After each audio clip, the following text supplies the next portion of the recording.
ఇది ఒక అశుభ లగ్నం కథ. నవంబర్ 7, 2021 అర్ధరాత్రి దాటిన తర్వాత 1 గంటకు బెంగళూరులోని మదనయ్యకనహళ్లి పోలీస్ స్టేషన్కు నేత్ర అనే 38 ఏళ్ల యువతి వచ్చింది. అర్ధరాత్రి దాటిన తర్వాత ఒక మహిళ కూల్గా టెన్షన్ లేకుండా రావడం చూసి పోలీసులు షాక్ అయ్యారు. ఖరీదైన కారును స్టేషన్ ముందు పార్క్ చేసి హీరోయిన్లా వస్తోంది, ఏదైనా పెద్ద నేరం జరిగి ఉంటుందేమో అనుకున్నారు. ఆమె రాగానే కూర్చోబెట్టి ఏం జరిగింది అని అడిగారు పోలీసులు. నా పేరు నేత్ర, నేను హరోకెతనహళ్లిలో ఉంటున్నాను. నా భర్త పలార్ స్వామి అలియా స్వామి రాజ్, అతనిని నేను హత్య చేశాను అని చెప్పింది. పోలీసులు ఒక్కసారిగా షాక్ అయ్యారు. ఎందుకంటే ఒంటిపై మేకప్ చెదిరిపోలేదు, కళ్ళు చెదిరే ఖరీదైన చీర కట్టుకుని ఉంది. అందంగా ఉన్న ఆ మహిళ హత్య చేసి వచ్చిందని చెప్పగానే అడ్రస్ రాసుకున్న ఎస్ఐ ఆమెను స్టేషన్లోనే కూర్చోబెట్టి లొకేషన్కి వెళ్ళిపోయాడు. నిజంగా నేత్ర చెప్పిన అడ్రస్లో స్వామిరాజ్ చనిపోయి ఉన్నాడు. అతని బాడీ దగ్గర తండ్రి బసవరాజు కూర్చొని ఏడుస్తున్నాడు. అప్పటికే ఆయన కంట్రోల్ రూమ్కి ఫోన్ చేసి నా కోడలు నా కొడుకుని హత్య చేసి పారిపోయిందని అతను చెప్పాడు. ఈ లోపే నేత్ర వెళ్లి పోలీసుల ఎదుట లొంగిపోయింది కూడా. ఆధారాలు సేకరించిన పోలీసులు ఐరన్ రాడ్తో తలను బద్దలు కొట్టి చంపేసిందని గుర్తించారు. పడుకున్న వ్యక్తి పడుకున్నట్లే ఉన్నాడు, కానీ తల మీద పదే పదే బాదడంతో చనిపోయాడు అని తేలింది. హత్యకు ఉపయోగించిన ఐరన్ రాడ్ను స్వాధీనం చేసుకున్నారు పోలీసులు. అసలు ఏం జరిగిందో పోలీసులు విచారణ మొదలుపెట్టారు. అయితే ఈ కథ మామూలుగా లేదు. స్వామిరాజ్ పేదరికంలో నుంచి వచ్చిన రియల్ ఎస్టేట్ వ్యాపారంలో బాగా సంపాదించాడు. అతని తండ్రి కూడా కొడుకుకు చేదోడు వాదోడుగా ఉంటూ కోట్ల ఆస్తి సంపాదించాడు. స్వామికి 25 ఏళ్ల క్రితమే సత్యకుమారి అనే మహిళతో పెళ్ళైంది. వారికి ఒక కూతురు ఒక కొడుకు ఉన్నారు. ఇద్దరూ కాలేజీకి వెళ్తున్నారు. అయితే ఒక 6 ఏళ్ల క్రితం ఓ ఫంక్షన్లో బ్యూటీషియన్ నేత్ర స్వామికి పరిచయమైంది. ఆమెకు వయసు మళ్ళినా ఇంకా పెళ్లి కాలేదు. ఇక అందంగా ఉన్న ఆమెతో పరిచయం పెరిగింది. ఖరీదైన కారులో ఆమెను మొదటిసారి ఇంటి దగ్గర దిగబెట్టి వచ్చాడు స్వామి. ఇద్దరి మధ్య మొదలైన స్నేహం అక్రమ బంధానికి దారితీసింది. చివరకు నేత్ర మోజులో పడి కుటుంబాన్ని వదిలేశాడు స్వామి. వారికి ఆస్తులను రాసిచ్చి భార్య సత్యకుమారితో విడాకులు తీసుకున్నాడు. 6 ఏళ్ల క్రితం నేత్రను పెళ్లి చేసుకున్నాడు. అయితే స్వామి అతని స్నేహితుడు నగేష్ కలిసి రియల్ ఎస్టేట్ వ్యాపారం చేసేవారు. 2 ఎకరాల్లో వెంచర్ వేశారు. అయితే నగేష్ తనకున్న బెంగళూరు సిటీలోని 4 ప్లాట్లను స్వామికి ఇచ్చి 2 ఎకరాలు తీసుకున్నాడు. దీంతో కోట్ల విలువైన ప్లాట్లు స్వామికి వచ్చేశాయి. అందులో ఒకటి అమ్మి పెద్ద ప్యాలెస్ లాంటి బంగళా నిర్మించుకున్నాడు. నేత్రతో కలిసి అందులోనే ఉంటున్నాడు.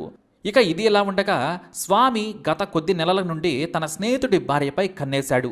అంతేకాదు సదరు స్నేహితుడికి కూడా బ్యూటీషియన్ నేత్ర నచ్చేసింది. అంటే వీరిద్దరి భార్యలు ఒకరికొకరు నచ్చారన్నమాట. ఇద్దరు ఒప్పందం ప్రకారం మద్యం తాగుతూ సరదాగా కొన్నాళ్ల పాటు భార్యలను మార్చుకుందామనుకున్నారు. ఇద్దరికీ ఆ ప్లాన్ నచ్చింది. సరికొత్త మహిళతో శృంగారాన్ని కొత్తగా ఎంజాయ్ చేయవచ్చు అనుకున్నారు. తన భార్య నేత్రను నీ దగ్గరకు పంపుతాను, నీ భార్యను నా దగ్గరకు పంపమని అడిగాడు. అందుకు స్వామి స్నేహితుడు కూడా ఒప్పుకున్నాడు. అయితే స్వామి దగ్గర చాలా డబ్బుందనో లేదో ఏదో కానీ అందంగా ఉండే అతని స్నేహితుడి భార్య సైతం దీనికి ఒప్పుకుంది. ఎన్ని రోజులైనా సరే స్వామితో గడుపుతానని సదరు మహిళ చెప్పింది. నెల రోజుల వరకు మనకు కావలసినట్లుగా భార్యలను మార్చుకొని ఎంజాయ్ చేద్దాం అని స్వామికి చెప్పాడు అతని స్నేహితుడు. ఇక అవతల వైపు అంతా సిద్ధమైపోయింది. ఒక్క ఫోన్ చేస్తే స్వామి ఫ్రెండ్ తన భార్యను పంపుతాడు. కానీ ఇక్కడ నేత్రను పంపించడం స్వామికి ఇబ్బందిగా మారింది. ఎందుకంటే నా ఫ్రెండ్ ఇంటికి వెళ్ళు, అతని భార్య నా దగ్గరకు వస్తుంది, నువ్వు అతనితో ఎంజాయ్ చేయి, నేను అతని భార్యను పిలిపించుకొని ఎంజాయ్ చేస్తానని చెప్పాడు. ఒక్కసారిగా తల పగిలిపోయింది నేత్రకు. దీనిపై నేత్ర ఆగ్రహం వ్యక్తం చేసింది. ఈ వయసులో ఇలాంటి తప్పుడు ఆలోచన ఎవరైనా చేస్తారా అంటూ ఆగ్రహం వ్యక్తం చేసింది. అయితే నేత్రపై ఎదురు తిరిగిన స్వామి ప్రతిరోజు నువ్వు కాదంటే నా ఫ్రెండ్ భార్యను పిలిపించుకుంటానని వేధించేవాడు. అయితే అతని స్నేహితుడు మాత్రం నేత్రను నా ఇంటికి పంపితేనే నా భార్యను పంపుతానని చెప్పడంతో స్వామి పిచ్చోడైపోయాడు. ప్రతిరోజు మద్యం తాగి భార్యను వేధించడం మొదలుపెట్టాడు.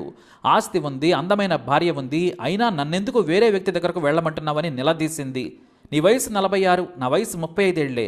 ఇలాంటి పిచ్చి పనులు మానుకోవాలని బయట తెలిస్తే పరువు పోతుందని ఎదురు తిరిగింది నేత్ర. దాదాపు 6 నెలలుగా వేధించడంతో పాటు తన ముందే స్నేహితుడితో వెకిలిగా మాట్లాడటంతో తట్టుకోలేకపోయింది నేత్ర. రాత్రి 10 గంటల సమయంలో నేత్ర స్వామి మధ్య ఇదే విషయంపై గొడవ జరిగింది.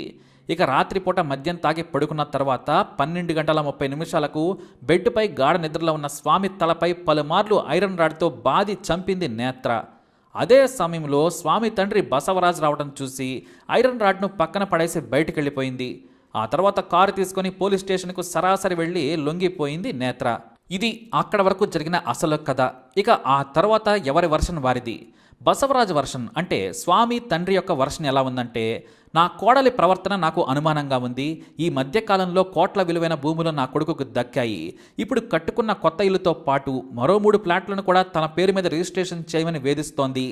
తన కొడుకు చేయనని చెప్పాడు.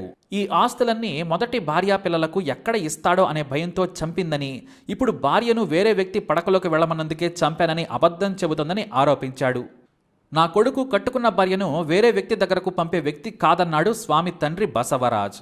అయితే ఇక్కడ భార్యను పంపుతానన్న స్వామి ఫ్రెండ్ని పోలీసులు విచారించారు.